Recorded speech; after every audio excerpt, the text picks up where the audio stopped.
నక్కల పెళ్ళి, కొండ కొన కుక్కల పెళ్ళి, కుక్కలకి నక్కలకి సంక్రం పెళ్ళి. ఏంట్రా పెళ్లి పందిట్లోకి వెళ్ళట పండుగలకి తప్పుకోండి. ఏంట్రా వాగుతున్నావు? పచ్చని పెళ్లి పందిట్లోకి తాగొచ్చి కాలు కూతలకు వస్తావా? ఆగండి, ఎందుకు వాడిని కొడుతున్నారు? వాడు చేసిన తప్పేమిటి? మరి మీ అల్లుడు చేసినారు కదా, చెప్పండి రా. అలిసిపోయిన ప్రాణాలు చల్లబట్టడం కోసం రోజు ఎచ్చగా తాగేటోళ్ళం. మా తాగుడు మాన్పించడం కోసం మా పిల్లలు మా మీదకే ఉసుకొల్పాడు. ఇంతకాడు మా సంసారాలు ఎడదీశాడు. కళ్ళం కావడానికి మాకు మాత్రం పిల్లలక్కర్లేదా? వారికి సర్దాలు సుఖాలు కావాలి, మాకు అక్కర్లేదా?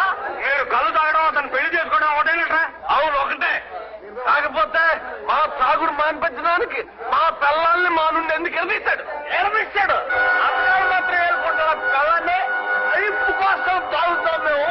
అయిపోయి పెళ్ళేస్తాం. తాగుడే కైపు అనుకుంటే మరి ఊరిని ఉద్ధరించాలనుకోవడం కూడా కైపు కాదండి. మీరు చదువుకున్నారు, పైగా లాయర్ కూడా. చిన్నాళ్ళకి ఒకలా, చిన్నబాబుకి ఒకలా ఏంటండి? న్యాయం చెప్పండి. చెప్పేది లేదు. మీరంతా కూడ పలుకొని ఇక్కడ గొడవ చేయడానికి వచ్చినట్టున్నారు. పోలీసులను పిలిపించి మిమ్మల్ని బయటికి గెంటిస్తా. మావయ్యారు, మీరు ఆగండి.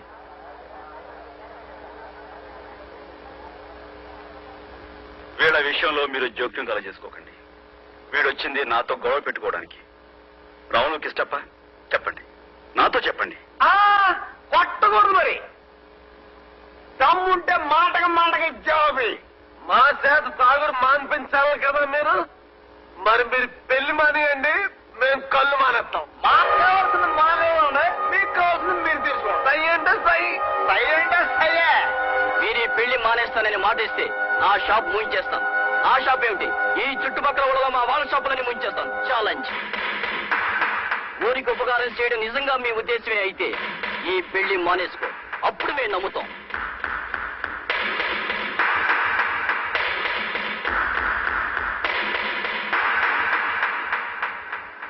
నేను సైతం విషవీలకు తండ్రినై మూర్ఛగలు పోతాను.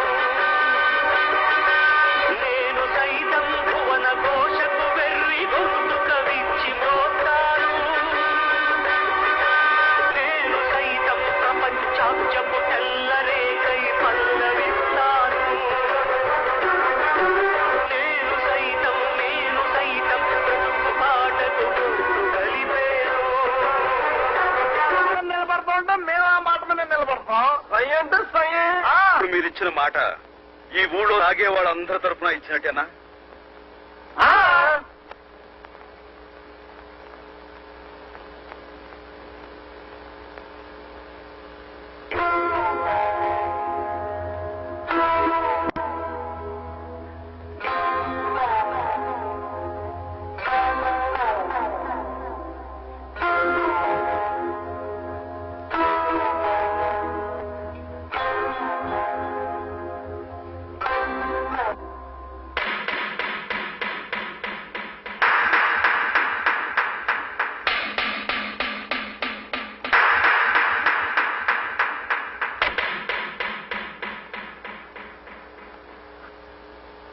చూడండి, ఇద్దరి పెళ్లి కన్నా ఇద్దరి కళ్యాణమే ముఖ్యం. నీ నిర్ణయమే నా నిర్ణయం.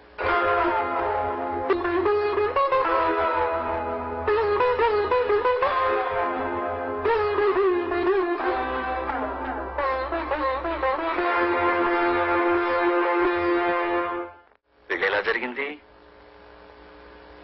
జరగవలసిందే, కానీ జరగలేదుగా. అవును మావగారు.